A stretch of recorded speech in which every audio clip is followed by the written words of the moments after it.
नमस्कार साथियों।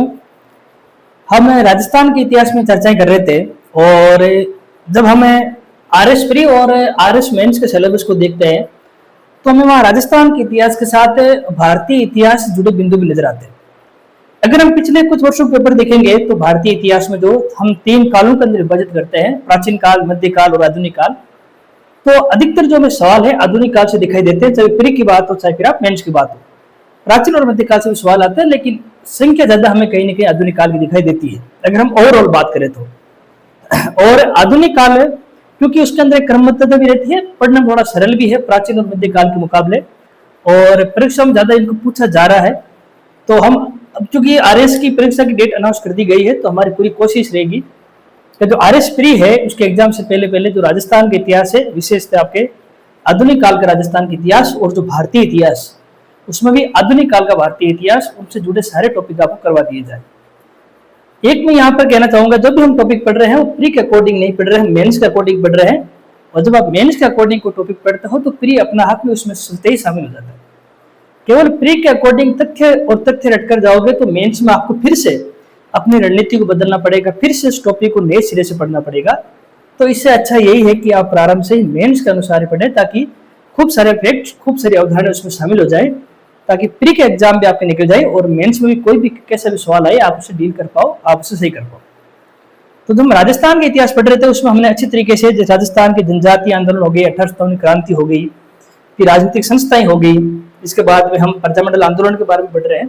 क्लासें लंबी हो रही लेकिन हम विस्तृत और गहनता से पढ़ने का प्रयास कर रहे हैं। जब आप आर एस प्री का सिलेबस देखते हो तो वहां हमें आधुनिक काल के अंतर्गत एक महत्वपूर्ण टॉपिक नजर आता है 1857 क्रांति का, और मेंस के अंदर भी एक प्रत्यक्ष रूप से आप ब्रिटिशों के प्रभाव या 19वीं सदी से भारत में राजनीतिक घटनाक्रम या राष्ट्रीय आंदोलन पढ़ते हैं तो उसमें 1857 क्रांति स्वतः ही आपके शामिल हो जाती है। जो आपके ग्रेड फर्स्ट के एग्जाम है या फिर हम कह सकते हैं असिस्टेंट प्रोफेसर के एग्जाम है या फिर कोई भी ऐसा एग्जाम जिसमें भारतीय इतिहास शामिल है और उसमें 1857 क्रांति है, तो सबके लिए कक्षा आपके उपयोगी रहेगी। हम बिल्कुल जीरो से इस कक्षा को पढ़ना शुरू करेंगे, इस टॉपिक को पढ़ना शुरू करेंगे, और सिविल सर्विसेज में अगर कैसे ही प्रश्न आए तो हम उसको आरएस की बात कर रहा हूँ यहाँ पर, तो हम उसको आसानी से डील कर पाए, आसानी से सरल कर पाए। तो जब हम इस क्रांति को हम पढ़ेंगे 1857 क्रांति को, तो हम गैर वैज्ञानिक तरीके या परंपरागत तरीके से नहीं पढ़ेंगे, बिल्कुल इसके एक एक आयाम को देखेंगे, एक एक संदर्भ को देखेंगे, उन संदर्भों की विस्तृत और गहन हम चर्चा करेंगे। सबसे पहले हम देखेंगे कि आखिरकार जो क्रांति होती है, इस क्रांति शब्द का क्या अर्थ है। मान लीजिए आपने प्री पास कर लिया, मेंस पास कर लिया और आप इंटरव्यू बैठे हो और वहां के जो इंटरव्यू पैनल है, इंटरव्यू बोर्ड है, उसने आपसे यही पूछ लिया कि क्रांति का अर्थ क्या है, तो फिर आप वहां ये नहीं कह सकते कि अवध में इन्होंने क्रांति के नेतृत्व किया, दिल्ली में इन्होंने किया, कोटा में इन्होंने किया, ऐसे फिर काम नहीं चलेगा। आपको क्रांति का अर्थ ही बताना पड़ेगा वहां पर। तो सबसे पहले हम शुरुआत करेंगे क्रांति के अर्थ की, फिर हम इसके अंदर दूसरा जो आयाम देंगे वो देखेंगे उस समय की जो तत्कालीन जो परिस्थितियां हैं। तत्कालीन परिस्थितियों से यहां मेरा तात्पर्य हो गया कि उस समय जो ब्रिटिश पदाधिकारी हो गए या फिर आपके भारत में कौन से वंश का शासन था, वे सारी घटनाएं हम देखने की कोशिश करेंगे ताकि जो आपके वनडे एग्जाम होते हैं, ऑब्जेक्टिव टाइप प्रश्न पत्र होते हैं, वहां ऐसे प्रश्न पूछने की आपकी संभावना बनी रहती है। तो इस चीज को हम इस सेगमेंट में देखेंगे। उसके बाद में हमें जो ये क्रांति हुई है वो ईस्ट इंडिया कंपनी के विरुद्ध हुई है, तो ईस्ट इंडिया कंपनी की प्रकृति को देखेंगे, उसके स्वरूप को देखेंगे बिल्कुल संक्षिप्त रूप से।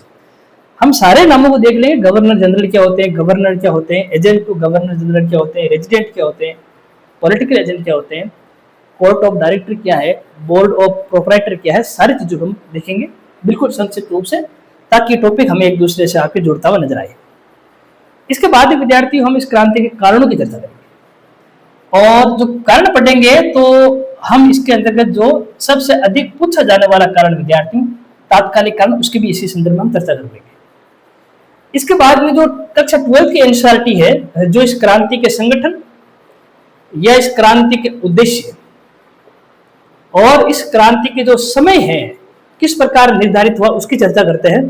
तो उस एनसीईआरटी वाले जो पॉइंट को हम यहीं पर लेने का प्रयास कर लेंगे, उसको भी हम यही देख लेंगे।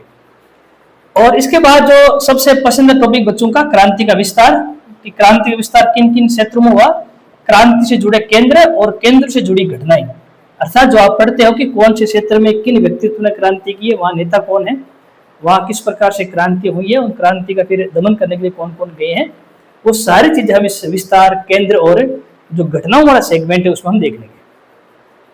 उसके बाद में हम देखेंगे क्रांति का दमन। क्रांति का दमन किस प्रकार से ब्रिटिश हुकूमत ने किया है, किस प्रकार से उन्होंने विभिन्न नीतियों का अनुसरण करते हुए क्रांति को दबाने का काम किया, उसको हम देखेंगे। और आरएस मेंस में यहाँ सवाल पूछा चुका है 1857 क्रांति का स्वरूप। क्या क्रांति एक राष्ट्रीय विद्रोह थी, जन विद्रोह थी, या फिर केवल सैनिक विद्रोह थी, उस संदर्भ में चर्चा करेंगे। यहाँ से सवाल आपके आरएस मेंस के अंदर आपको पूछा जा चुका है। इसके बाद में जो क्रांति है, हम सब जानते हैं अपने उद्देश्यों में पूर्ण रूप सफल नहीं हो पाई, इसलिए हम इसको असफल बोल देते हैं। लेकिन मैं पहले भी कह चुका हूँ, कोई भी राष्ट्रवादी घटना कभी असफल नहीं होती है, बल्कि वो हमें एक और कदम आजादी की ओर ले जाती है। लेकिन परीक्षा के दृष्टिकोण से हम देखेंगे कि जो असफलता है, उस असफलता के पीछे कौन कौन से कारण है, उनकी हम चर्चा करेंगे। फिर हम देखेंगे इस क्रांति के परिणाम।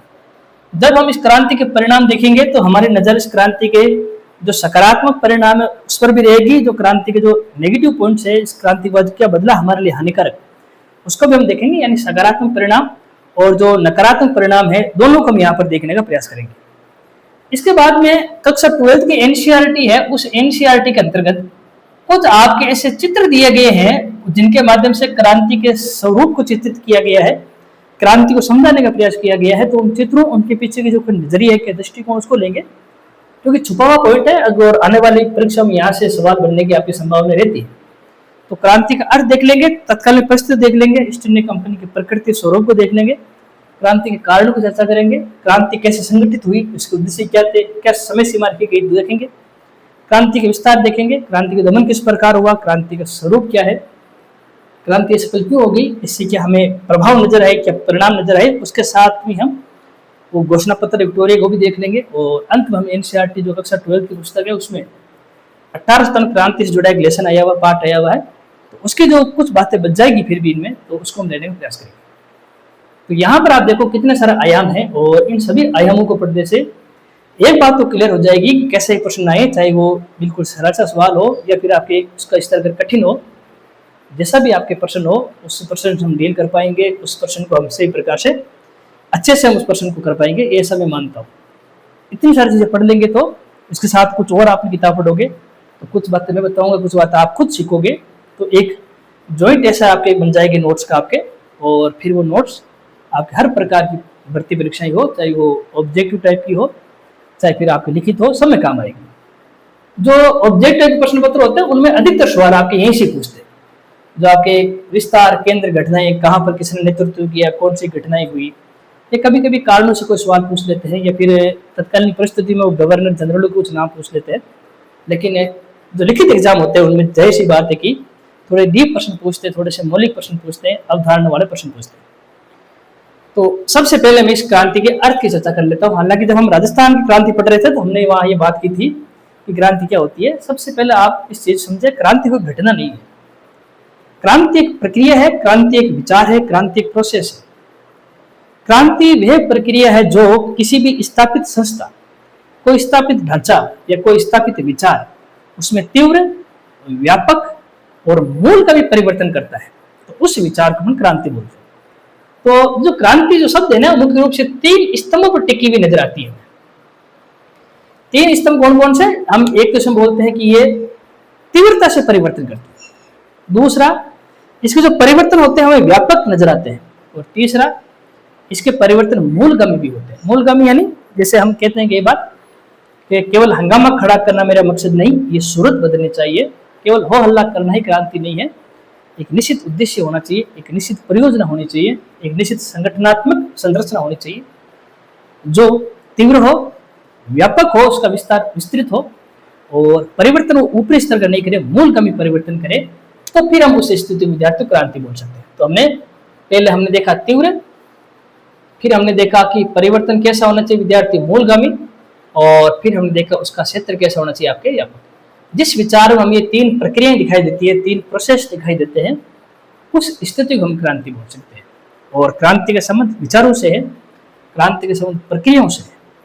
केवल आप ऐसा नहीं समझे कि हथियार लेकर बाहर जाना है क्रांति नहीं।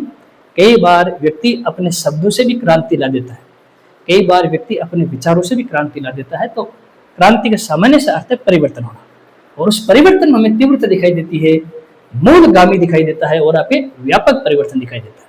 तो मेरे हिसाब से आप इस शब्द को समझ गए होंगे, और भी आप इस शब्द को अच्छी तरीके से पढ़ेंगे तो चीजें और आपके लिए आसान हो जाएगी।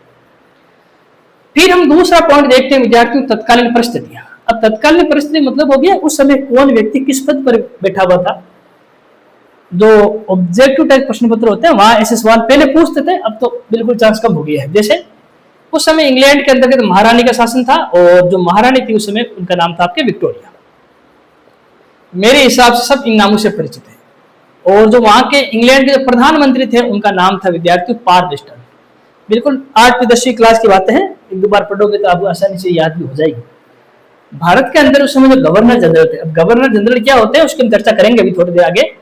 तो भारत के अंदर जो गवर्नर जनरल थे, जिनको बाद में गवर्नर जनरल वाइसराय भी कहा जाने लगा, वह थे विद्यार्थियों केनिंग। क्रांति से जस्ट पहले जो आपके गवर्नर जनरल थे वो डलहौजी थे, लेकिन बाद में डलहौजी कार्यकाल समाप्ति के बाद केनिंग आ गए, और उनके कार्यकाल में आपकी क्रांति देखने को मिलती है।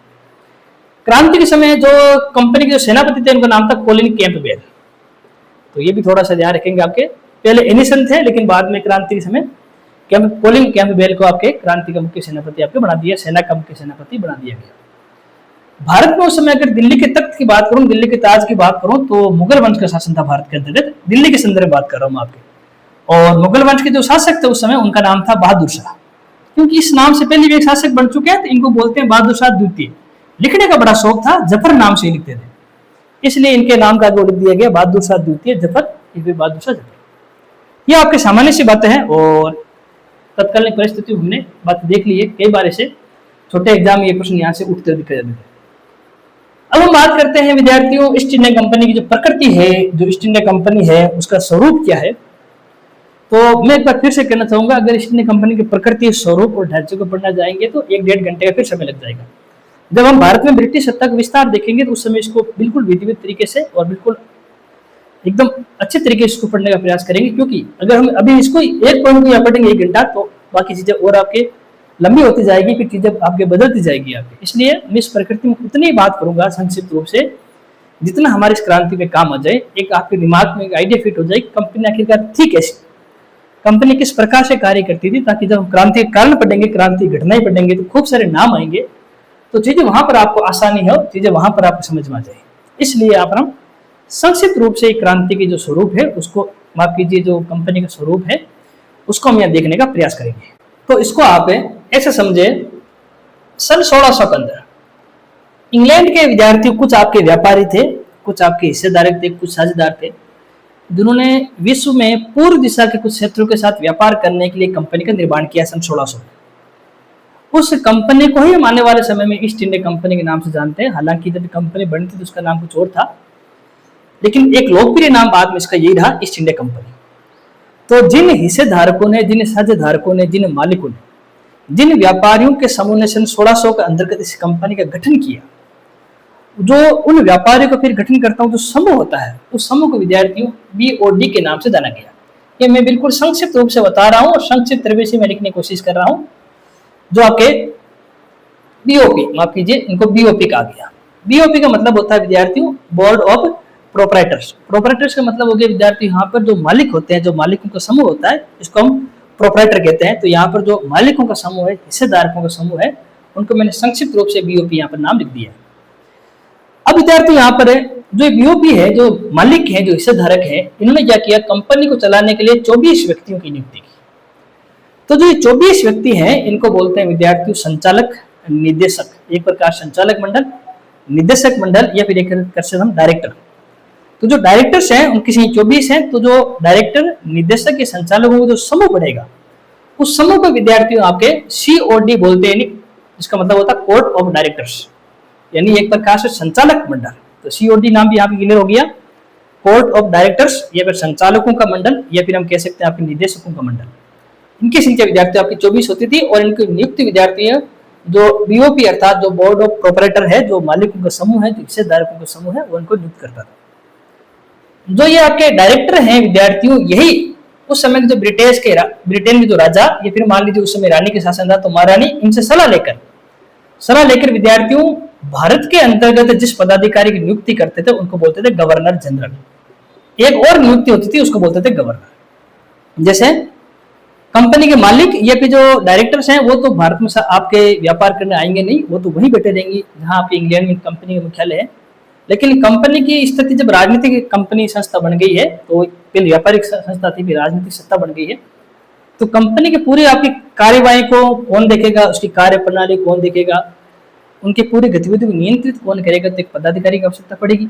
तो पूरे भारत के संदर्भ में जिस पदाधिकारी की नियुक्ति की जाती थी, ये सीओडी डायरेक्टर द्वारा की जाती थी राजा और रानी की सलाह से। उस सर्वोच्च पदाधिकारी को बोलते थे गवर्नर जनरल। हालांकि पहले इसको गवर्नर बोलते थे, फिर नाम गवर्नर जनरल हो गया, बाद में क्रांति के बाद इसको वाइसराय कहा जाने लगा, वो दूसरा विषय। मैं केवल यहाँ आपको एक सामान्य बात बता रहा हूँ।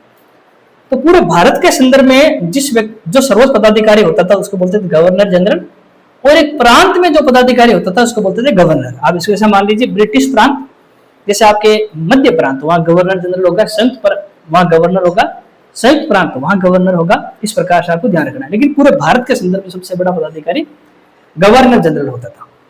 अब इस गवर्नर जनरल के सहयोग के रूप में, क्योंकि भारत में रियासतें भी है, तो इन रियासतों के संदर्भ में एक और आपके पदाधिकारी नियुक्त की थी, उसको बोलते थे एजेंट टू गवर्नर जनरल। ये गवर्नर जनरल का सहयोगी होता था एक प्रकार से, और गवर्नर जनरल और रियासतों के मध्यस्थी के काम करता था, रियासतों और सरकार के मध्य मध्यस्थ की भूमिका निभाता था। जैसे कई सारे हमारे यहाँ राजस्थान में रियासत थी, 19 रियासत थी, और पूरे क्षेत्र को राजपुताना के नाम से जाना जाता था। तो पूरे राजपुताना के लिए एक ही एजेंट टू गवर्नर जनरल होगा। आप इस चीज को रटते हो। 1857 क्रांति के समय आपके राजपुताना गवर्नर जनरल कौन था, तो आप याद रखते हो पैट्रिक लॉरेंस। तो आप ये समझिए, संपूर्ण राजपुताना जो मुखिया होगा, जो ब्रिटिश पदाधिकारी होगा, उसी का आपके पद होगा एजेंट टू गवर्नर जनरल। लेकिन एजेंट टू गवर्नर जनरल के पास खूब सारी रियासतें हैं, वो सारी रियासतों पर निगरानी नहीं रख सकता। जैसे राजपुताना के अंदर 19 रियासतें थी, तो सारी रियासतों में कंट्रोल कैसे रखें, नियंत्रण कैसे रखें। तो एक और आपके पद बनाया गया आपके, और वो पद था विद्यार्थियों आपके पॉलिटिकल एजेंट या फिर आपके रेजिडेंट का। गवर्नर जनरल के अधीनस्थ एक और पद बना दिया गया। अभी पॉलिटिकल एजेंट क्या करते थे, ये रेजिडेंट क्या करते थे, एक ही रियासत के अंदर आपके राजाओं के दरबार में बैठते थे, राजाओं के समकक्ष बैठते थे, उनको सलाह देने का काम करते थे। और एक समय ऐसा आया कि शासन का कार्य ये पॉलिटिकल एजेंट, ये रेजिडेंट ही चलाने लगे थे। शासक एक प्रकार से हम कह सकते हैं ऐसा ही हो गए थे। तो आप देखेंगे पॉलिटिकल एजेंट, रेजिडेंट, उनके ऊपर हमें एजेंट टू गवर्नर जनरल, इनसे ऊपर हमें गवर्नर जनरल नजर आ रहे हैं। फिर हमें डायरेक्टरों का मंडल नजर आ रहा है, फिर हमें प्रोपराइटर्स का समूह नजर आ रहा है। इस प्रकार से विद्यार्थियों आपकी जो कंपनी है उसका आप एक प्रकार से स्वरूप था, उसकी प्रकृति थी। और अब अगर आपने पदों की आपने प्रकृति समझ ली है, लेकिन अगर आप इस ईस्ट इंडिया कंपनी की, जो ये ईस्ट इंडिया कंपनी है, इसकी आपने पदों की प्रकृति देख ली, लेकिन इसकी अगर कार्यशीलता को अपन देखेंगे, अगर हम इसकी कार्यशैली को देखेंगे, संक्षिप्त रूप से बात करेंगे, तो जैसे 1600 के अंदर कंपनी बनी है, सन 1600 से लेकर 1757 लगभग आपके 157 साल का समूह है। और लगभग मान लीजिए 150 साल के समूह आप कह दीजिए। और इन 150 साल के अंतर्गत कंपनी एक प्रकार से व्यापारिक संस्था थी। कंपनी का मुख्य उद्देश्य भारत में व्यापार करना था, या हम कह सकते हैं कि भारत के अंतर्गत विद्यार्थी व्यापारिक संस्था, व्यापारिक एकाधिकार करने की स्थिति में थी उस समय। तो जो 150 सालों का समय, उस समय कंपनी ने अपने व्यापार की समृद्धि पर ध्यान दिया, अपने व्यापारिक शत्रु है जो एक प्रकार से एक प्रतिरोधी है, उनको समाप्त करने का काम किया, चाहे वो विदेशी हो चाहे वो भारतीय हो। 1757 से उनको भारतीय राजनीति में हस्तक्षेप करने का मौका मिला। 1757 से लेकर विद्यार्थियों 1857 के बीच में कंपनी की जो भूमिका है उसमें व्यापक परिवर्तन दिखाई देता है। कंपनी अब एक व्यापारिक संस्था नहीं रही है केवल, वो एक राजनीतिक शक्ति भी बन गई है। आप इस बात को थोड़ा समझने का प्रयास करें। जो कंपनी व्यापारिक उद्देश्यों से भारत आई है, अब उसके जो उद्देश्य है, उसकी जो हम कह सकते हैं भूमिका है, बदलती नजर आ रही है। व्यापारिक संस्था से एक राजनीतिक आपके शक्ति में परिवर्तित होती नजर आ रही है। और 1757 से लेकर 1857 के बीच में इन 100 वर्षों में बंगाल को आधार बनाकर या पूरी भारत को आधार बनाकर उसने समस्त भारत को जीतने का काम किया, चाहे वो प्रत्यक्ष युद्ध के माध्यम से हो, चाहे फिर अपनी नीतियां हो, जैसे साइक संधि हो, व्यपगत का सिद्धांत हो, जो भी आपके नीतियां, विचार या युद्ध के माध्यम से उन्होंने इन 100 वर्षों के अंतर्गत भारतीय आपके जो भूभाग है उसको अपने नियंत्रण में ले लिया। अब इसके बाद विद्यार्थी जो 1857 से लेकर 1947 का जो आपके ग्रुप है, एक प्रकार से जो 90 वर्षों का कालक्रम है, ये हमें प्रतिरोध और संघर्ष का काल दिखाई देता है। कैसे? जो ये आपके 1857 है, इस 1857 से लेकर 1947 के बीच में भारतीयों ने व्यापक रूप से जो ब्रिटिश कंपनी है, जो अब आपकी राजनीतिक संस्था बन चुकी है, उसका विरोध करना शुरू किया, उसका प्रतिरोध शुरू कर दिया। और इससे प्रतिरोध का जो आरंभिक बिंदु है हमें 1857 क्रांति नजर आती है। हालांकि वो आरंभिक बिंदु पूर्णतः सफल नहीं हुआ, लेकिन फिर भी उस आरंभिक बिंदु ने उसे स्वप्न को देखने के लिए हमें और मजबूत कर दिया कि एक समय आएगा जब ब्रिटिश सत्ता समाप्त हो जाएगी। क्योंकि इस क्रांति के बाद में अगर ब्रिटिश सत्ता समाप्त नहीं हुई, लेकिन कंपनी तो जरूर समाप्त हो चुकी। तो भारत के अंतर्गत जो राष्ट्रवादी घटनाएं हैं, जो हमारा राष्ट्रीय आंदोलन है, उसको हम अगर विधिवत रूप से पढ़ते हैं तो हमें 1857 क्रांति नजर आती है। हालांकि इसके आसपास भी कई सारे किसान आंदोलन हुए हैं, जनजातीय आंदोलन हुए, स्थानीय विद्रोह हुए, वो भी हमारे राष्ट्रीय आंदोलन के ही भाग है। पर एक संगठित एक समय में विभिन्न वर्गों के द्वारा व्यापक स्तर पर जो हमें प्रतिरोध नजर आ रहा है, संघर्ष नजर आ रहा है, वो 1857 क्रांति है। तो जो 1857 से लेकर 1947 के बीच का जो काल है, वो ब्रिटिश सत्ता और भारतीयों के बीच में संघर्ष का काल है। एक प्रकार से भारतीयों द्वारा किए जाने वाला प्रतिरोध का काल है। यह हम सामान्य हमारे सिलेबस की बात करें तो हमारे राष्ट्रीय आंदोलन का काल है। और हम देखते हैं कि राष्ट्रीय आंदोलन उस समय चरम पर पहुंच जाता है जब आपके इंडियन नेशनल कांग्रेस और बाद में गांधी जी के नेतृत्व में समय समय पर कई सारे में राजनीतिक आंदोलन दिखाई देते हैं। तो यह है विद्यार्थियों कंपनी की वास्तविक प्रकृति। पहले हमने इसके पदों की आपके प्रकृति स्वरूप को देखा, उसके बाद में उसकी नीतियों की जो प्रकृति और स्वरूप उसको देखा कि 1600 से लेकर 1757 तक क्या थी, 1757 से 1857 के बीच में क्या नजर आ रही है, और 1857 के बाद जो कंपनी नहीं रही है, ब्रिटिश सत्ता जरूर रही है, और उसके बाद किस प्रकार से घटनाक्रम आपके आगे बढ़ता है। तो जो 1857 से लेकर 1947 के बीच का काल है, उसी का हम अध्ययन करेंगे और प्रारंभ हम इस क्रांति से करेंगे। लगभग आपके 12-13 मिनट का समय लगा, लेकिन एक आपके दिमाग में आइडिया हो गया कि इस टॉपिक को पढ़ेंगे कैसे, और जिस टॉपिक को हम पढ़ रहे हैं इस कंपनी की वजह से, तो कंपनी किस प्रकार से बढ़ी है। मैं फिर कहता हूँ, मैंने पूर्ण रूप से नहीं पढ़ाई है, हो सकता है आपको लगे कई चीज छूट गई है, मैंने छोड़ी क्योंकि पूरा पढ़ने का समय ज्यादा लगेगा, इसलिए हमने उतनी चीजें पढ़ी हैं जो इस चीज को हमारी टॉपिक को कनेक्ट कर सके, एक साथ से जुड़ाव कर सके। तो हमारे अर्थ हो गया, तात्पर्य परिस्थिति हो गई, स्टूडेंट कंपनी का स्वरूप और प्रकृति हो गई।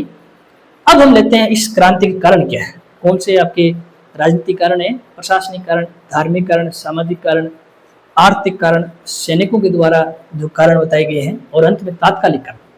तो उनमें से कुछ कारणों की चर्चा हम आज करेंगे और कुछ कारणों की चर्चा हम अगली क्लास में करेंगे। तो पहले हम सबसे पहले राजनीतिक और प्रशासनिक कारणों की यहाँ पर चर्चा करते हैं। तो यहाँ पर हम इस क्रांति का सबसे पहले जो कारण हम पढ़ना चाहेंगे यहाँ पर, वह है विद्यार्थियों राजनीतिक कारण। राजनीतिक कारणों से मतलब ऐसा हो गया कि जो भारत के अंतर्गत ब्रिटिशों के सर्वोच्च पदाधिकारी होते थे, जैसे गवर्नर जनरल हो गए या फिर गवर्नर हो गए, एजेंट टू गवर्नर जनरल हो गए, या रियासतों में जो आपके स्थापित होते थे पॉलिटिकल एजेंट या फिर आपके रेजिडेंट हो गए, उनकी जो राजनीति है, शासन करने के जो तरीके हैं, उनके जो विचार हैं, उन नीतियों उन विचारों से कहीं न कहीं भारतीयों और ब्रिटिशों के मध्य संघर्ष उत्पन्न हुआ है। कहीं न कहीं हमें ऐसा लगा है कि उनकी जो राजनीतिक नीति है वो हमारे भारतीयों के, चाहे कोई भी वर्ग हो, चाहे किसान वर्ग हो या मजदूर वर्ग हो, व्यापारी वर्ग हो, सभी के लिए कहीं, या फिर शासक वर्ग हो, जागीरदार, जमींदार, तालुकेदार, कोई भी वर्ग हो, उनके लिए अनुकूल नहीं रही। वैसे विद्यार्थियों, ये आप इसको समझें कि कोई क्रांति कोई एक कारण नहीं है, क्रांति किसी एक कारण का परिणाम नहीं है, बल्कि ये दीर्घकालीन जो ब्रिटिश नीति है उसकी उपज है। क्रांति धीमी गति से बढ़ता हुआ विद्रोह है। जैसा कि उस समय जो हमारे गवर्नर जनरल थे, कैनिंग थे, उन्होंने कहा था कि हमें यह नहीं भूलना चाहिए कि जो भारतीय आकाश है, जो भारतीय वातावरण है, जो हमें बिल्कुल साफ दिखाई दे रहा है, उसमें कभी भी एक बिजली उत्पन्न हो सकती है। उस बिजली का आकार प्रारंभ में तो मानव की हथेली जैसा होगा, लेकिन जब उसका विस्तार इतना बड़ा हो जाएगा कि वो हम सबके विनाश का कारण बनेगी। तो यहाँ पर हम सोच सकते हैं कि बहुत सारे कारण हैं, उन कारणों ने सामूहिक रूप से इस क्रांति को जन्म देने का काम किया है, और उन कारणों में हम सबसे पहले जिस कारण की चर्चा करेंगे वह है विद्यार्थियों आपके राजनीतिक कारण। राजनीतिक कारणों को विद्यार्थियों हमें दो स्तरों पर बांट कर देखेंगे। जैसे एक तो हम देखेंगे जितने भी जो ब्रिटिश पदाधिकारी हैं, चाहे वो गवर्नर जनरल हो, गवर्नर चाहे कोई भी हो, ब्रिटिश जो पदाधिकारी हैं उनके विचार या फिर उनके कार्य, ये हम साधारण भाषा में बोले उनकी नीतियां, जिन्होंने राजनीतिक स्तर पर भारतीयों को संगठित करने का काम किया, भारतीयों के अंतर्गत असंतोष उत्पन्न करने का काम किया। दूसरा जो हमें यहाँ नजर आ रहा है वो ये है विद्यार्थियों आपके कि एक हमें भारतीय राजनीति में अनुपस्थित राजनीतिक सत्ता दिखाई देती थी उस समय। अब अनुपस्थित राजनीतिक सत्ता क्या है, जो विदेशी प्रशासन क्या है, उसको हम जब इस पॉइंट पढ़ेंगे तो और इसको डिटेल से पढ़ेंगे वहां पर। तो राजनीतिक कारणों में जो ये दो आपके, उसके अंदर हमें आयाम नजर आ रहे हैं, वहां के पदाधिकारियों के विचार और एक प्रकार से जो अनुपस्थित राजनीतिक सत्ता है, ये प्रशासन का जो विदेशी स्वरूप है, वह कहीं ना कहीं आपके भारत के अंतर्गत या उस समय का जो हमारा क्षेत्र था उसके अंतर्गत असंतोष उत्पन्न करने का काम करता है। अब ये कैसे, तो मैं एक पॉइंट बता जाता हूँ आपको। जैसे 1828 के आसपास हमारे गवर्नर थे विद्यार्थी एम हर्स्ट। आप चाहे तो लिख लेना नाम, और नहीं चाहो तो उसे सुन भी लेना, काम चल जाएगा आपका। 1828 के अंतर्गत जो आपके 23 के अंतर्गत जो एम हर्स्ट हमारे गवर्नर बनते हैं, उन्होंने कहा था कि मुगल सम्राट नाम मात्र के शासक है। अब आप केवल इसको एक लैंड के रूप में नहीं देखें, एक गवर्नर, एक ब्रिटिश गवर्नर है, 1823 के अंतर्गत ये घोषणा कर रहा है कि जो भारत का सर्वोच्च आपके सम्राट है, मुगल सम्राट है, वे तो केवल नामात्र का शासक है। यानी 1823 में कहीं ना कहीं ब्रिटिश जो गवर्नर है, ब्रिटिश जो पदाधिकारी है, हमारे भारतीयों की सत्ता को चुनौती देने का काम कर रहे हैं, भारतीय राज व्यवस्था को बदलने का काम कर रहे हैं। इतना नहीं, आगे जब आपके 1836 के अंतर्गत जो गवर्नर आए थे ऑकलैंड, उन्होंने भी कहा था कि जो ये मुगल बादशाह हैं, उनको अपने सारे अधिकार, अपने सारे दावे छोड़ देने चाहिए। तो जिस प्रक्रिया की शुरुआत एम हर्स्ट करते हुए नजर आ रहे हैं, उस प्रक्रिया को आगे बढ़ाने का विद्यार्थी ऑकलैंड करता नजर आ रहा है। तो वो कहता है कि मुगल बादशाह को अपने सारे अधिकार और सारे दावे छोड़ देने चाहिए। हम देखेंगे बाद में इसी ऑकलैंड की नीति को आगे बढ़ाने का काम डलहौजी और केनी करेंगे। इसके बाद विद्यार्थियों 1798 के आसपास हमारे यहाँ गवर्नर जनरल बनकर आए थे वेलिजली। इनका नाम था आप याद रखेंगे। मैं फिर कह रहा हूँ, मैं किसी भी गवर्नर जनरल के बारे में पूरी बात नहीं बताऊंगा, हम उतनी ही बात करेंगे जो हमारी इस क्रांति से जुड़ी हुई है। 1798 के अंतर्गत विद्यार्थियों वेलिजली गवर्नर जनरल बनकर आए और इन्होंने भारतीय क्षेत्र पर नियंत्रण करने के लिए अपना एक सिद्धांत दिया। बड़ा ही प्रसिद्ध सिद्धांत है, हालांकि ये सिद्धांत पहले से लागू था, लेकिन इस सिद्धांत को लोकप्रिय बनाने का उन्होंने किया, इसलिए हम कहते हैं कि सिद्धांत उन्होंने दिया था। इन्होंने एक संधि की घोषणा की, उसी संधि को बोलते हैं विद्यार्थियों साइक संधि। ये मैं अंग्रेजों के समय की बात कर रहा हूं। तो ब्रिटिश काल में साइक संधि को लोकप्रिय बनाने का काम आपके वेलिजली ने किया था, वही इस संदर्भ में लेकर आए थे। साइक संधि होती क्या है, संक्षिप्त रूप से मैं चर्चा करूं तो इस संधि के विद्यार्थियों दो पक्ष होते हैं। एक पक्ष तो विद्यार्थी ईस्ट इंडिया कंपनी, और दूसरा पक्ष होता है कोई देशी राजा या शासक जिनके मध्य संधि हो रही। ईस्ट इंडिया कंपनी और भारतीय शासकों के बीच में एक संधि होती है, उस संधि को अपन साइक संधि बोलते हैं। साइक संधि की शर्तें ऐसी होती थी, जैसे शर्तों में एक शर्त ये होती थी कि जो ईस्ट इंडिया कंपनी है वो राजाओं की आंतरिक और बाह्य जो हमले होते हैं उनसे सुरक्षा करेगी। जो राजा आपके ये संधि कर रहा है उसके क्षेत्र में ब्रिटिश सेना रहेगी, लेकिन उस सेना की जितने भी आर्थिक जो आपके हम कह सकते हैं आवश्यकताएं हैं, जो उनको वेतन देने का काम है, वो सारा वहां का शासक करेगा, लेकिन सेना ब्रिटिश में रहेगी जो शासकों के आपके एक प्रकार से रक्षा करने का काम करेगी। जो शासक ये आपके संधि करता है उसके जो विदेशी एक प्रकार से अधिकार है कंपनी के पास रह जाएंगे। जो शासक ये आपके संधि करता है वो ब्रिटिशों की अनुमति के बिना किसी दूसरे विदेशी या आपके यूरोपीय व्यक्ति उसको अपने दरबार में रखेगा। एक और इसमें बात थी कि जैसे जो शासक की संधि करेगा उसके दरबार में एक ब्रिटिश पदाधिकारी बैठेगा उसको शासन में सलाह देने के लिए, और उसी ब्रिटिश पदाधिकारी को पॉलिटिकल एजेंट या फिर आपके रेजिडेंट बोलते हैं। तो राजाओं ने उस समय क्या किया, अपनी आंतरिक सुरक्षा के लिए और बाह्य हमलों से सुरक्षा से बचने के लिए ब्रिटिशों से इस प्रकार की संधियां कर ली। इन्होंने क्या किया विद्यार्थियों, अपनी सुरक्षा तो कर ली लेकिन अपनी स्वतंत्रता खो दी। इसलिए कहते हैं साइक संधि में भारतीय राजाओं ने सुरक्षा के बदले अपनी स्वतंत्रता खो दी।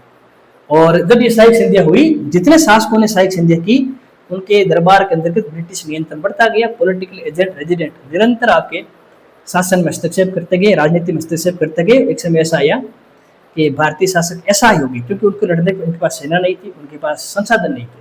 तो इस प्रकार से बिना युद्ध किए ही जिन जिन रियासतों ने ये साइक संधि की है वो आपकी रियासतें स्वतः ही ब्रिटिश साम्राज्य के प्रकार से अंग बन गई, एक प्रकार के अधीनस्थ भूमिका में गई।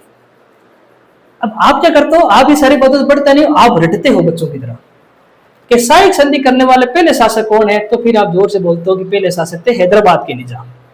हैदराबाद के जो निजाम अली है उन्होंने सबसे पहले साइक संधि की थी भारतीय संदर्भ में 1798। और फिर आप एक चीज और याद रखते हो कि राजस्थान के संदर्भ में किसने की, तो फिर आप याद करते हो जो भरतपुर के शासक के विद्यार्थी आपके रणजीत सिंह जी ने 1803 के अंतर्गत आपके ये ब्रिटिश साइक संधि की थी। तो भारत के संदर्भ में पहले शासक और राजस्थान के संदर्भ में पहले शासक, दोनों की मैंने चर्चा की। ये जो पॉइंट है ये आपके एक दिवसीय जो आपके ऑब्जेक्ट टाइप के प्रश्न पत्र होते हैं वहां काम आते हैं, और आरएस मेंस में से सवाल पूछे जाएंगे। अगर आप इसे सोचते हो तो बहुत पीछे नहीं पूछेंगे आपसे, साहिक संदिग्ध शर्तें पूछ सकते हैं, उसकी प्रकृति पूछ सकते हैं, उससे क्या परिवर्तन हुआ, वो चीजें पूछ सकते हैं। और ये नहीं पूछेंगे मेरे हिसाब से। लेकिन आप और दूसरी तैयारी कर रहे हो, कुछ टीचिंग की तैयारी कर रहे हो, XYZ जो भी आप सर्विस में जाना चाह रहे हो, और वहां पर अगर आप लिखित आपके एग्जाम नहीं है, ऑब्जेक्टिव एग्जाम है, तो वहां शायद आपके काम आ जाएंगे। तो वेली जिले की साहिक संधि ने कहीं न कहीं भारतीय राज व्यवस्था को बदल दिया है। इसके बाद में वह व्यक्ति गवर्नर जनरल बनकर आते हैं विद्यार्थियों, जिनका नाम हम जानते हो डलहौजी। डलहौजी जो होते हैं विद्यार्थियों 1848 से लेकर 1856 यानी क्रांति से पहले तक यहाँ पर हमारे गवर्नर जनरल बनकर आते हैं।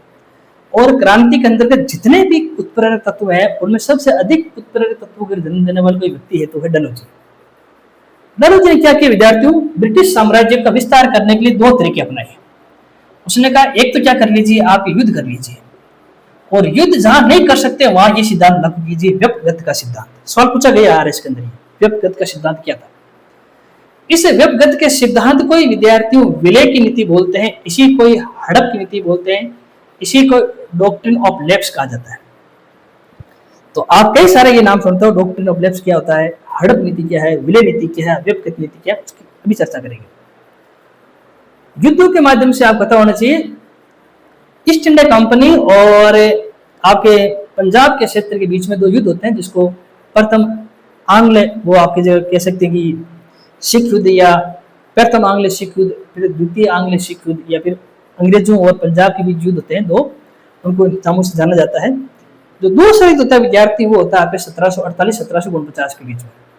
और जो दूसरा आंग्ल सिख युद्ध होता है, तो दूसरा आंग्ल सिख युद्ध के अंतर्गत 1748-49 में होता है। इस समय हमारे भारत के गवर्नर जनरल डलहौजी थे, और इस युद्ध में आपके पंजाब की हार होती है। उसके बाद में पंजाब का विलय कर लिया जाता है ब्रिटिश साम्राज्य के अंतर्गत।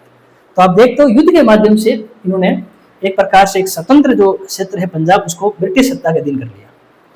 लेकिन कुछ क्षेत्र ऐसे भी थे जहां युद्ध नहीं किया जा सकता था, तो वहां क्या किया जाए, तो डलहौजी ने क्या किया कि वे क्षेत्र जहां युद्ध नहीं कर सकते, लेकिन फिर भी उनको ब्रिटिश सत्ता के अधीन लाने के लिए, ब्रिटिशों की सत्ता में शामिल करने के लिए जो नीति लेकर आया, उस नीति को बोलते हैं व्यपगत की नीति, हड़प की नीति, विलय की नीति, या डॉक्ट्रिन ऑफ लैप्स। इसमें क्या होता था विद्यार्थियों, किसी भी रियासत पर एक प्रकार से कुशासन या फिर आपके भ्रष्टाचार के आरोप लगाकर उसको हड़प लीजिए।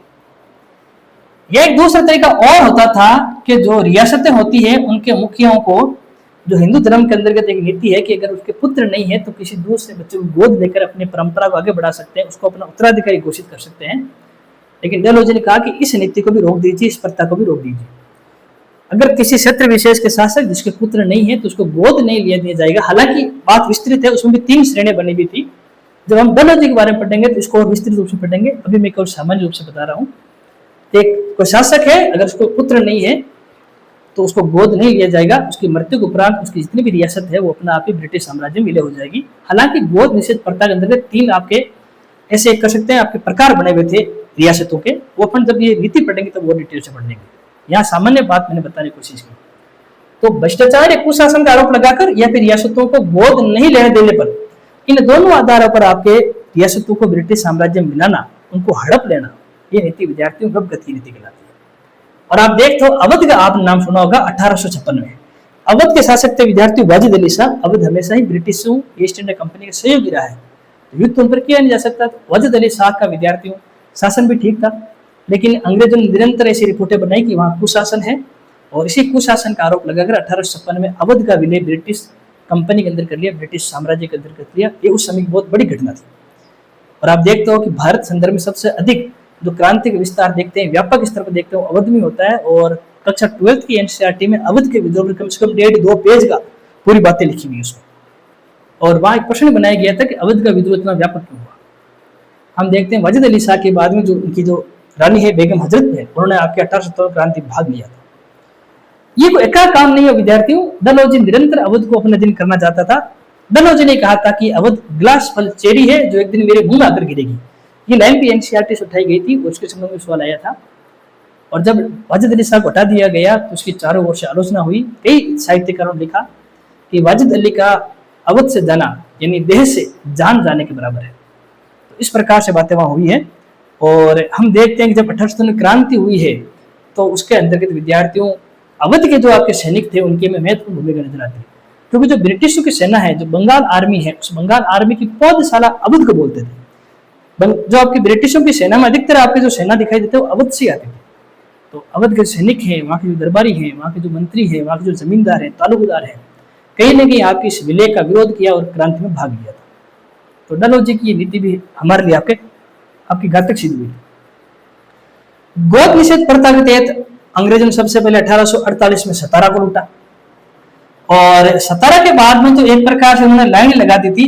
आप खूब सारे नाम पढ़ते हो, सतारा का नाम पढ़ते हो, आप बगहाट का नाम पढ़ते हो, आप संबलपुर का नाम पढ़ते हो, जेतपुर का नाम पढ़ते हो, आप उदयपुर का नाम पढ़ते हो, आप झांसी का नाम पढ़ते हो, नागपुर का नाम पढ़ते हो। ऐसे लगभग 7 रियासतें हैं जिनको अंग्रेजों ने गोद निषेध प्रथा के तहत लूटा था। इसमें सतारा सबसे पहले हुआ था।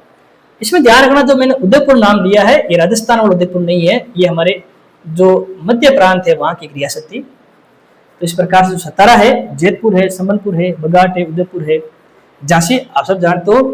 तो झांसी का तो इस क्रांति का एक इतिहास ही बन चुका है लक्ष्मीबाई के नेतृत्व में, और फिर नागपुर को भी इन्होंने इसी नीति के तहत हड़पा था। तो इस प्रकार से भारतीय रियासतों को आप देख रहे हो, डलहौजी व्यापक विलय हड़प की नीति के तहत आपके लूट रहा है, जिसके 2 पिलर हैं, गोद निषेध प्रथा और आपके कुशासनीय भ्रष्टाचार का आरोप लगाकर उसका विलय करना। अब आपको देख सामान्य, अगर आप विद्यार्थी दृष्टिकोण से देखेंगे तो डलहौजी की नीति कहीं हमारे अनुकूल नहीं है, हमारे प्रतिकूल है। और ये जो इसकी पॉलिटिकल सोच है, जिसका ये राजनीतिक नजरिया है, ये इस क्रांति को कहीं ना कहीं आपके बढ़ाने का काम करेगा। डलहौजी यहाँ नहीं रुका है, इसके बाद भी इसने कई सारे काम किए। जैसे डलहौजी ने क्या किया, कर्नाटक और तंजौर के शासक थे उनसे उनकी उपाधि तक छीन ली। 1852 में इसने इमाम कमीशन का गठन किए इसे कार्यकाल में, और भारत की लगभग 20,000 से जागीरें उसने जब्त कर ली। आप देखोगे 1849 में उसने घोषणा कर दी कि जो मुगल बादशाह है उसको बादशाह की उपाधि भी छोड़नी पड़ेगी, उसको लाल किला भी छोड़ना पड़ेगा। ये घोषणा भी 1849 में डलहौजी ने कर दी। जो घोषणाएं प्रारंभ एमहर्स्ट और आपके ऑकलैंड कर रहे थे, उसी घोषणा को आपके डलहौजी आगे बढ़ा रहा है। और तो और जब आपके बहादुर शाह शासक थे, तो उस समय विद्यार्थी कहते हैं कि ईस्ट इंडिया कंपनी ने फखरुद्दीन को आने वाले युवराज घोषित कर दिया, जबकि फखरुद्दीन को जो आपके बहादुर शाह आपके शासक ने युवराज नहीं बनाना चाहते थे। फखरुद्दीन की जब मृत्यु हो जाती है तो विद्यार्थियों मिर्जा कोइस को फिर कंपनी क्या करती है, युवराज बना देती है, जबकि बहादुर शाह तो जवाब बख्श को युवराज बनाना चाहते थे। तो यहाँ देखो, शासकों को चुनने के लिए भी आपके हस्तक्षेप ईस्ट इंडिया कंपनी कर रही है, वहां के आपके गवर्नर जनरल कर रहे हैं। तो कहीं ना कहीं हमारे लिए प्रतिकूल बात है, हमारी राजनीतिक व्यवस्थाओं की विपरीत जाती बात हमें नजर आती है। अगर आप देखोगे विद्यार्थियों, आपने अगर मराठाओं का इतिहास पढ़ा होगा तो वहां पर हमें बाजीराव द्वितीय का नाम नजर आता है, और बाजीराव द्वितीय के एक दत्तक पुत्र थे, दत्तक यानी गोद में पुत्र थे, जिनका नाम था नाना साहिब। अंग्रेजों ने, क्योंकि अंग्रेज दत्तक पुत्र विश्वास नहीं रखते, उसको मान्यता नहीं देते थे, तो अंग्रेजों कहना था कि नाना साहिब बाजीराव द्वितीय के वास्तविक पुत्र नहीं है, दत्तक पुत्र है, इसलिए उनकी पेंशन बंद कर दी गई थी और उनको पूना से हटाकर उत्तर प्रदेश छोटी सी जगह बिठूर वहां भेज दिया गया था। तो किस प्रकार से राजनीतिक हस्तक्षेप हो रहा वो आप देख रहे हो। इसके इसीलिए जो आपके एक समाचार पत्र थे, बॉम्बे समाचार ने डलहौजी के लिए कहा था कि ये कुख्यात पिंडारी है, ये राज्यों को लूटने वाला व्यक्ति है। ये बॉम्बे समाचार ने टिप्पणी की थी डलहौजी के ऊपर। और जब कैनिंग आते 1856 में, तो कैनिंग ने भी घोषणा की थी कि अब तो बादशाह से उसकी पदवी छीनी जाएगी और भविष्य में बादशाह नहीं रहेंगे, केवल आपके राजा ही कहलाएंगे। तो मुगल बादशाह के संबंध जो घोषणा में एमहर्स्ट ऑकलैंड से होती हुई डलहौजी से गुजरती हुई नजर आ रही है, उसको पूर्णतः कैनिंग की 1856 की उस घोषणा से मिल जाती है, जब वो कहता है कि अब वो बादशाह नहीं है, अब ये केवल राजा ही कहलाएंगे। तो इस प्रकार से हम देखते हैं हमारी सर्वोच्च सत्ता को इस प्रकार से इन्होंने समाप्त कर दिया अपनी राजनीतिक गतिविधियों से। आप समझ पा रहे हो कि चीजें हुई थी। बिल्कुल संक्षिप्त पढ़ाने की कोशिश की है, और अब इनमें से कई सारे सवाल आपके ऑब्जेक्टिव प्रश्न पूछते हैं, लेकिन अगर आप लिखते बैठते हो और वहाँ आता है कि राजनीतिक कारणों ने भारत के अंतर्गत 1857 क्रांति को उत्प्रेरित करने का काम किया, तो वहाँ पर सारी बात आप लिखोगे तो मेरे हिसाब से चीज़ें और आपके लिए आसान होगी। चार्ल्स नेपियर जिसने कहा था, ब्रिटिश पदाधिकारी थे, जिसने कहा था कि अगर मैं भारत का राजा होता तो कोई राजा भारत में शेष नहीं होता, निजाम का नाम नहीं सुना देता और नेपाल हमारा होता। तो चार्ल्स नेपियर के कथन कहीं ना कहीं अवसरवादिता, कहीं ना कहीं हमें साम्राज्यवादिता से ग्रसित होता हुआ नजर आता है। जो कहता अगर मैं भारत का शासक होता तो और कोई भारत में शासक नहीं होता, निजाम का नाम नहीं सुनाई देता और नेपाल भी हमारा हो जाता। बड़ी ही विपरीत स्थिति हमें वहां पर दिखाई दे रही है। तो यह है विद्यार्थियों पहली पदाधिकारी विचार, कार्य और नीतियां। अब अगर विद्यार्थी दूसरा कि अनुपस्थित राजनीतिक सत्ता ने भी भारत के अंतर्गत 1857 क्रांति को करने में आपके महत्वपूर्ण भूमिका निभाई, ये भी एक राजनीतिक कारण बना।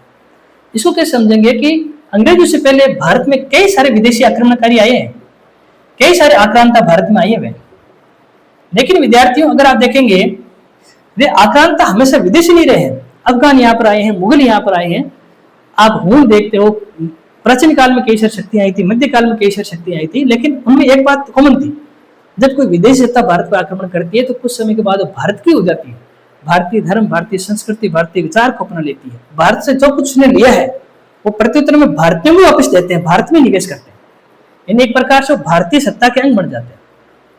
लेकिन अंग्रेजों के मामले में वैसा नहीं था। अंग्रेज जब भारत आए तो उन्होंने भारतीयों से व्यापार किया, भारतीय धन संपत्ति को लूटा और उस धन और संपत्ति को इंग्लैंड लेकर चले गए। एक प्रकार से उनकी सत्ता तो है भारत के अंदर, तो सत्ता अनुपस्थित है।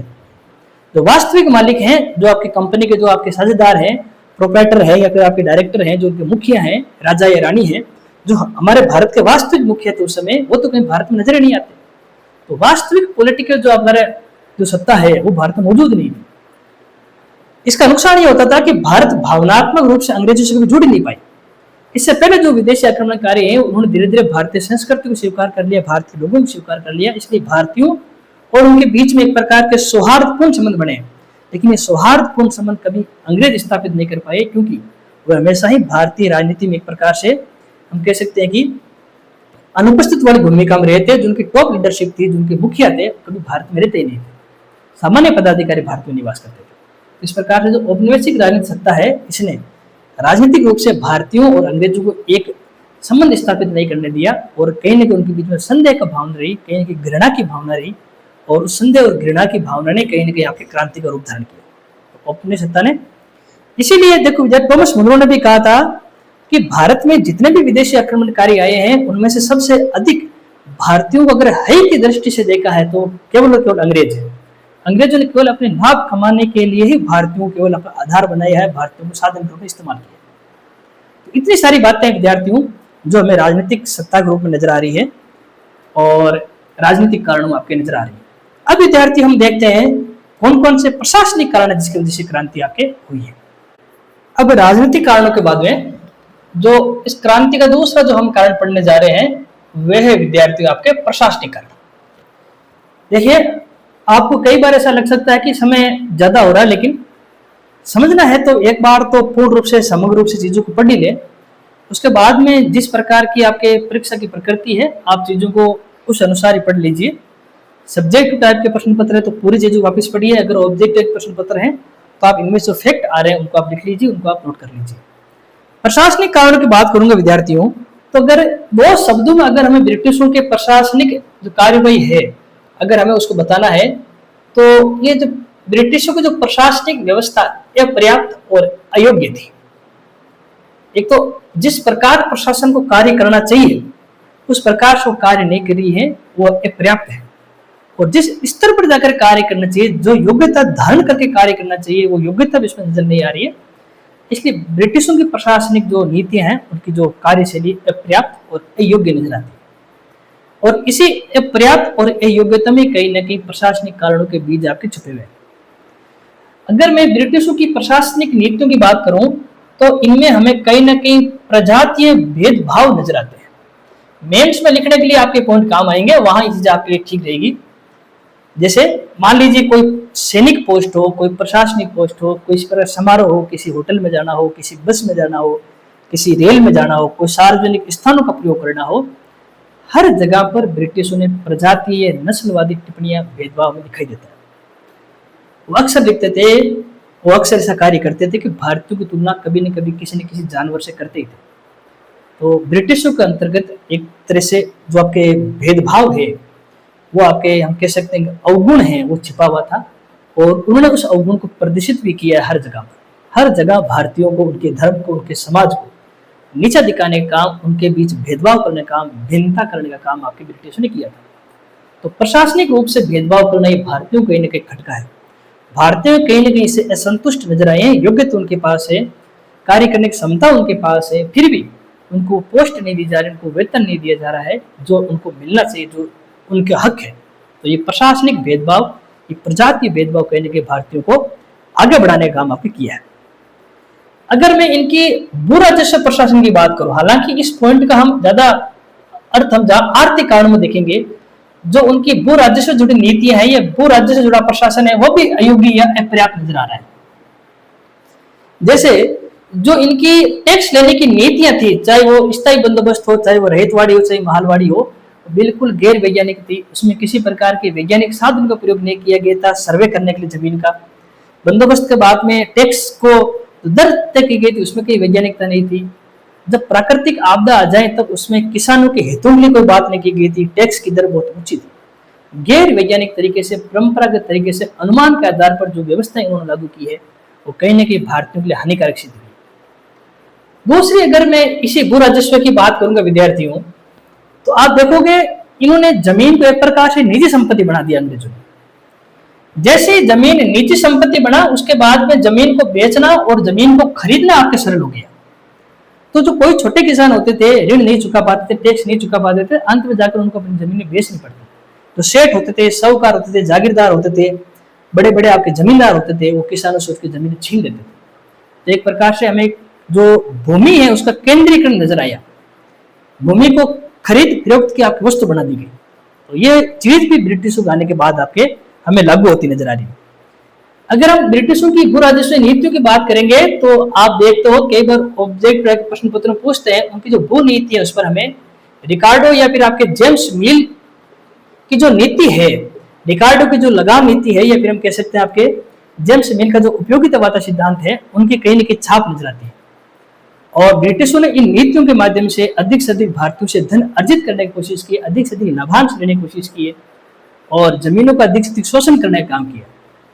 तो जो ये भू राजस्व नीतियां हैं, उनसे जुड़ा प्रशासन है, वो कहीं ना कहीं भारतीयों के लिए हानिकारक सिद्ध हुआ। और वो रिकार्डो और जेम्स मिल की नीति थी कि अंग्रेजों ने जमींदारों को एक समय अनुपयोगी तत्व मान लिया, एक प्रकार से उनको परजीवी मान लिया, और जमींदारों की कई सारी जमीनें नीलाम कर दी गई, उनको छीन ली जाती है। इसीलिए हम देखते हैं और बड़ा क्षेत्र विशेष तौर से बटरस्टोन क्रांति होती है तो वहाँ आसपास के क्षेत्रों में जमींदारों की एक अच्छी भूमिका नजर आती है।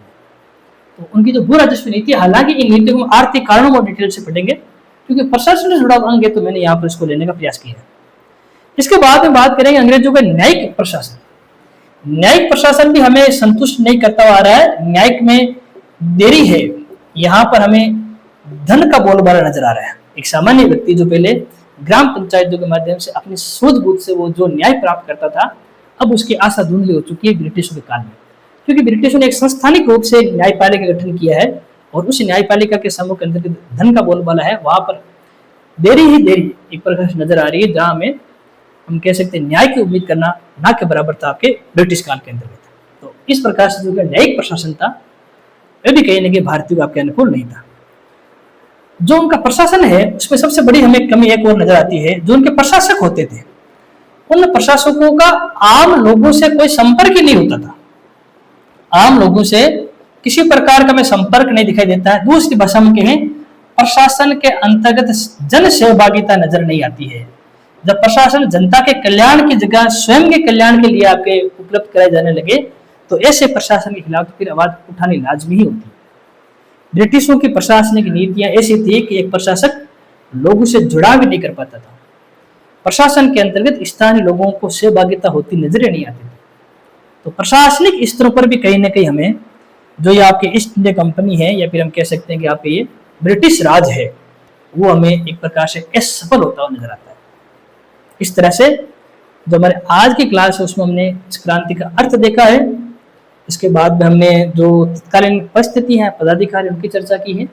ईस्ट इंडिया कंपनी के जो पद होते हैं, जो उसकी कार्य करने की शैली है, जो किस प्रकार से 1600 से 1757 1857 बीच बदली, वो हमने देखा।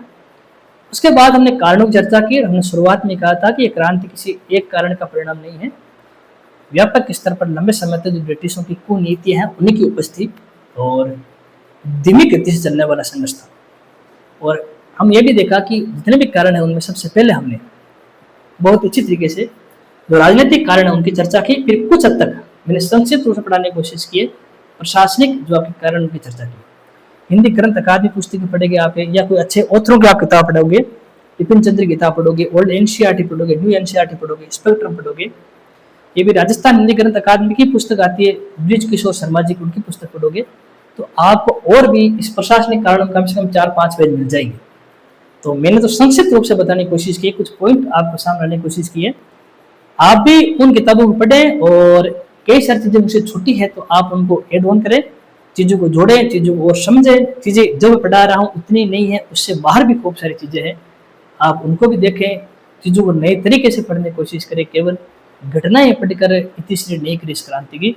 घटनाएं तो हम अब पढ़ेंगे, भी तो एक क्लास और हमारे कारण में जाएगी जहां हम धार्मिक कारण पढ़ेंगे, आर्थिक कारण पढ़ेंगे, सैनिक कारण पढ़ेंगे, फिर तात्कालिक कारण पढ़ेंगे, फिर जाकर आप क्रांति की जो विस्तार घटनाएं हैं जिसको आप रटते हो, कहाँ कहाँ लखनऊ में कब क्रांति हुई, झांसी में कब क्रांति हुई, कानपुर में कब क्रांति हुई है, वो अलग अलग तरीके से आप रटने की कोशिश करते हो। तो हम उसको भी बड़ी सिस्टमेटिक तरीके से पढ़ेंगे, कहानी के माध्यम से पढ़ेंगे, चीजें याद रखना सरल हो जाएगा आपके लिए।